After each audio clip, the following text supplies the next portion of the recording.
ഒരു പണിക്ക് പോവാതെ വീട്ടിലിരിക്കുന്ന നിനക്ക് നടു ഇളുക്കി. പെട്ടെന്ന് കുഞ്ഞ് എന്തെങ്കിലുമൊക്കെ എടുത്ത് കാണും. ഒക്കെ സൂക്ഷിച്ച് കണ്ടൊക്കെ ചെയ്യണ്ടടാ ഗുരുപേ.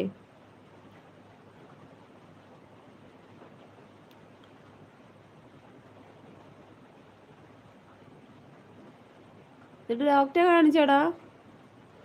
ഗ്യാസ് സിലിണ്ടർ പൊക്കിയത് ആണ്. ഫുൾ കുറ്റി നടുവിലേക്ക്. ആ നല്ലതാ. അതും ഒറ്റയ്ക്ക്. പിന്നെ ഗ്യാസ് സിലിണ്ടർ ഒറ്റയ്ക്ക് തലേ വെച്ച് ഒരു കയറ്റം കയറി ഒരു ഞങ്ങൾ വാടകത്തിലൊരു വീട്ടിൽ എത്തിച്ചു കൊടുത്ത ആളാ ഞാൻ. ഒരു കുറ്റി, ഫുൾ കുറ്റി. അത് ഡോക്ടർ കാണാനൊന്നുമില്ല. എന്നാ പിന്നെ തൈലിട്ട് കഴിഞ്ഞോ.